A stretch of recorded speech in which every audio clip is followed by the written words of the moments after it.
think obviously when we made the decision to shut down, I think a lot of supporters just thought we were kind of padlocking the gate and that was it. But the committee have worked wonders since we stopped. They've managed to talk about upgrading the floodlights, which was needing done. Dressing rooms getting upgraded as well. A new floor put into with the players' lounge and all that stuff. So the club's been really busy, getting the boys back and getting the supporters back. And I think we kind of sometimes take football for granted. So I think there's that kind of real hunger just for everybody to get back and enjoy themselves. Everything really, just the whole thing. It's all consuming at times, and I mean Stevie Mosso, it's like a full-time job, and you do dedicate a lot of your time to it. But obviously that's the way we want it. We love football. We want to stay involved in the game now that we can't play, and that's what it's all about. So missed it, but yeah, really looking forward to getting back. Yeah. Just as Neil said, you kind of missed it. It's always been the kind of dressing room for me. The boys, we'll on a Saturday and you just hear them laughing and joking and they carry on in the dressing room. And then the whole preparation for games, we enjoy the preparation and making sure our set pieces and our team talks and stuff like that, so we're set up ready to go.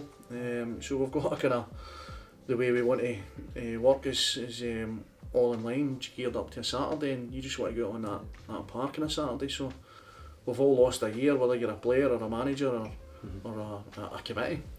And it's one of the things as well for our supporters. I mean, we've lost some supporters, which is really sad.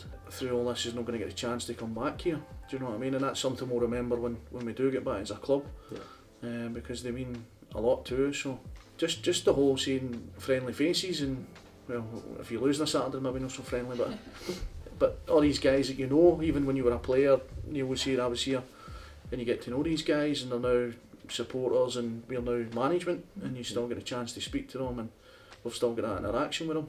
Being grateful to be a part of this club and being grateful to still be involved in football. Yeah.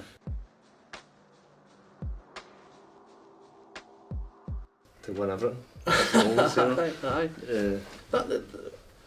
That is it. We obviously were pretty successful at our last club, and this is a job we always kind of wanted when it came up. I mean, the chance to come here, we knew the ambitions of the club, and you see the infrastructure that's in place, and as I said, it's night and day. And compared to some of the top teams, we've got that. But our job is to make sure that we match it on the park. So yeah, we want to be successful. We would love to get Premier League football. That's a goal that the club are striving for, and we hope we're the guys that's going to be able to help take them there and stay there.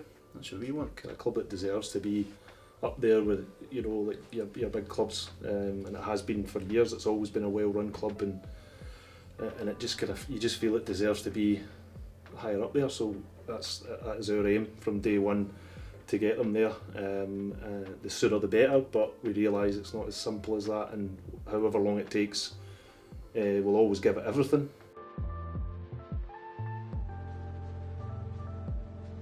Yeah, well, as I said, we're going into these new conferences, this new setup, so we're going into a wee bit of the unknown, and how it's going to be set up and stuff like that. The three winners of the conference go into the Premier, and then the following season it'll filter into Championship, First Division, Second Division.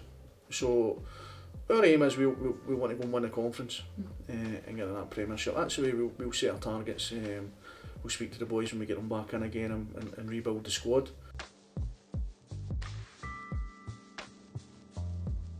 Yeah, it's been difficult to be honest. I actually remember all the conversations that me and Stevie had at the time when all this happened, and football was a kind of secondary, because initially all you're thinking about is your family and everybody staying well and stuff like that, and how serious is this.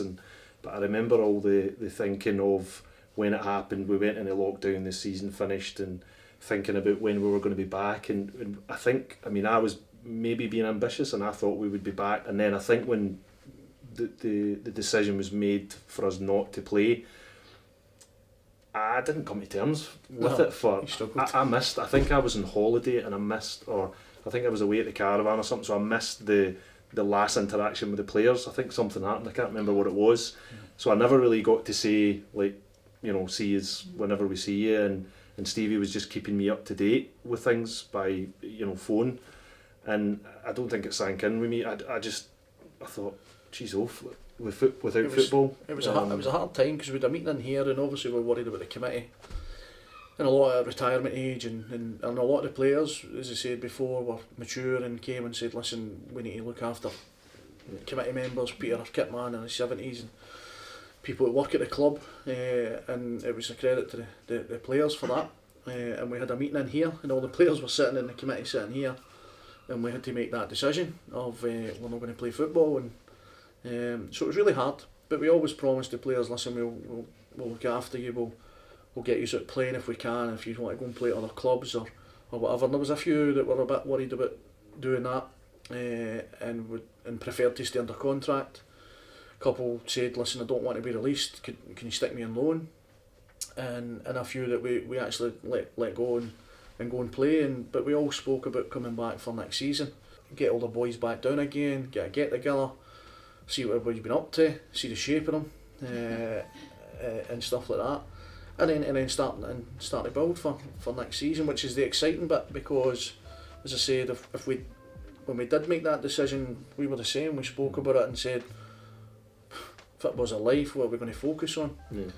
But fair play, as I said, the club gave us that focus with the dressing rooms and the upgrading of the club in different areas, and we've been involved in that with the committee. So we've got a good relationship with the committee and the club.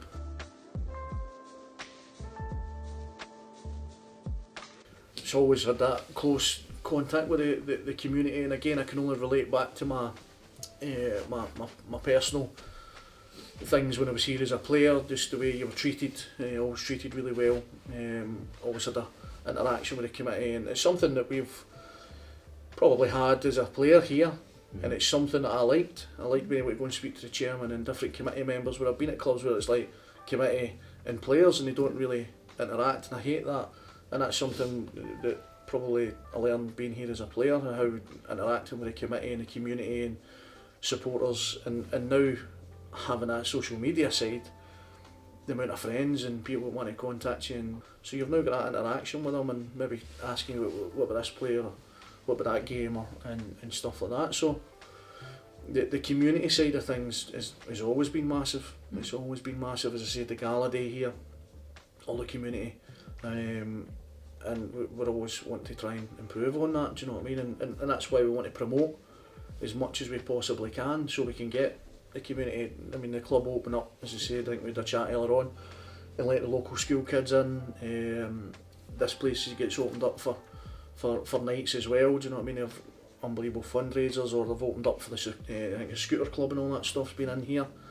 So the place is available for any community member that wants to approach for anything, any help and stuff like that as well. So the community's massive to us.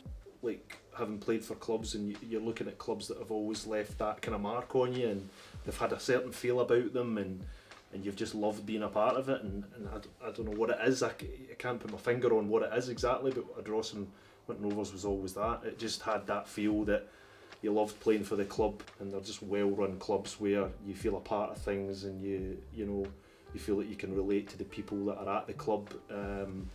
And with the social media side, it's massive to give the supporters that link to the players, to the management team, to the committee, and it actually makes things better.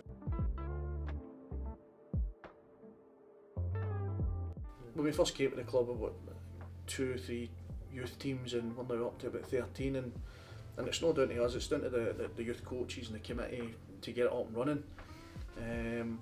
But as I said, it's paramount, because there's nothing better than local kids coming through and then players, and if we can potentially get some of these boys through at some point, might be after we're away, but if that system's there and you're constantly producing, then it helps that we're not having to go and get 6 new players. We're maybe only going to get 3 new players because there's 3 coming up through the youth system. Obviously getting Seafield up running, and getting the grass up, the new fencing up and stuff like that. So it's going to be massive again for the community.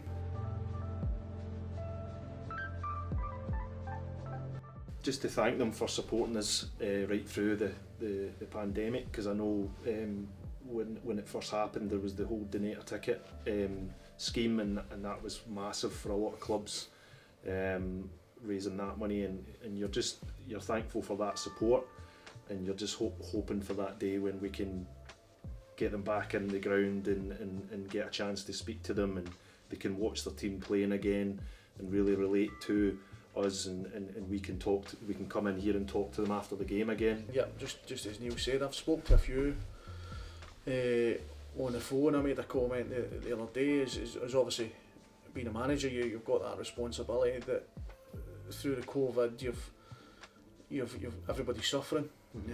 So we're trying to, without pestering the players, we're constantly trying to, are you alright, how's family, and some have had wee issues here and there, wee scares and stuff like that.